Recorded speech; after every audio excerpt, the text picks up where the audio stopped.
पांडे आपके साथ। साल 2024 का अब समापन होने वाला है और आखिरी महीना शुरू होने में महज एक दिन ही बाकी है। और दिसंबर में अगर आपने भी अपने कई सारे फाइनेंशियल काम को पेंडिंग रखा है तो ये जान ले कि बहुत सारे फाइनेंशियल वर्क्स का डेडलाइन दिसंबर महीने में है। लास्ट डेट जो है वो दिसंबर महीने में है। अगर दिसंबर के महीने में आप अपने ये फाइनेंशियल कामों को कंप्लीट नहीं कर लेते हैं, निपटा नहीं लेते हैं, तो आपको काफ़ी नुकसान झेलना पड़ जाएगा। तो आखिर कौन कौन से वो कार्य हैं, कौन कौन से वो फाइनेंशियल वर्क्स हैं जो आपको दिसंबर के महीने में कंप्लीट कर लेना होगा और उसके डेडलाइंस आपको जो है आरबीआई की तरफ से तमाम बैंकों के बैंक्स की तरफ से आपको दे दिया गया है। दिसंबर का महीना आने वाला है और साल का आखिरी महीना होने के साथ साथ ये कई आर्थिक और वित्तीय कामों के लिहाज से भी अहम है। इसमें सबसे अहम रिजर्व बैंक की मौद्रिक नीति समिति की होने वाली बैठक है। इसके बाद आधार को फ्री में अपडेट करने के लिए एडवांस टैक्स का पेमेंट करने की लास्ट डेट के साथ देरी से टैक्स रिटर्न फाइल करने वालों के लिए आखिरी तारीख भी महत्वपूर्ण है। वहीं कुछ बैंकों के क्रेडिट कार्ड के चार्ज में बदलाव भी देखने को मिल सकते हैं। सभी की निगाहें रिजर्व बैंक ऑफ इंडिया की 6 दिसंबर को आने वाली मौद्रिक नीति पर टिकी हुई है। इस बार आरबीआई क्या दरों में कटौती करने वाला है या इसे 6.5% पर बरकरार रखेगा।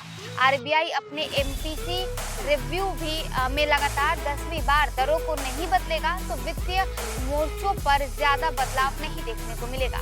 वैसे तो आरबीआई ने पॉलिसी में अपना रुख न्यूट्रल से बदलकर विड्रॉल ऑफ अकोमोडेशन का कर लिया है, जो मई 2022 से यथावत बना हुआ था। अर्थशास्त्रियों का यानी इकोनॉमिस्ट का ये मानना है कि अगर महंगाई दरें नियंत्रण में रहती है तो नीतिगत दरों में कटौती का फैसला आरबीआई अपना सकता है। अगर आरबीआई 6 दिसंबर को अपना रुख नहीं बदलता है तो दरें नहीं बदलती हैं और आपके होम लोन का ब्याज दरें और ईएमआई में कोई सुधार नहीं होगा। इसके बाद लोन लेने वालों को अपनी फाइनेंशियल प्लानिंग में स्थिरता देखने को मिलेगी। वहीं unique identification authority of India यानी यूआईडीएआई ने फ्री में आधार अपडेट करने की आखिरी तारीख 14 दिसंबर तय की है। इसके तहत आप अपने आधार में नाम, पता और डेट ऑफ बर्थ में कोई बदलाव बिना किसी चार्ज के करवा सकते हैं, बशर्ते ये ऑनलाइन करवाना होगा। यूआईडीएआई ने आधार को 10 साल में अपडेट करवाने के लिए सिफारिश की है, जिससे आपके आधार में जानकारी अप टू डेट रह सकेगी। 14 दिसंबर के बाद अगर आप ये अपडेट करवाते हैं तो आपको 50 रुपए की फीस प्रति रिक्वेस्ट के लिए चुकाने होंगे। बताएं, अगर आप सैलरीड इंडिविजुअल होने के साथ अन्य संसाधनों से भी इनकम अर्जित करते हैं, जैसे कि डिपॉजिट पर interest, rental income, capital gains या अन्य कुछ, तो आपको एडवांस टैक्स देना पड़ेगा।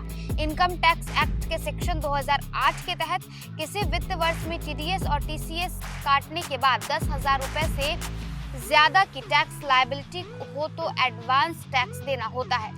टैक्स पेयर्स को अपनी अनुमानित टैक्स देनदारी को 4 किश्तों में देनी होती है और इसका 75% 15 दिसंबर तक देना जरूरी होता है। देरी से फाइल किए हुए या बिना चुकाए हुए टैक्स पर सेक्शन 234C के तहत हर महीना 1% की दर से पिनल इंटरेस्ट लगेगा।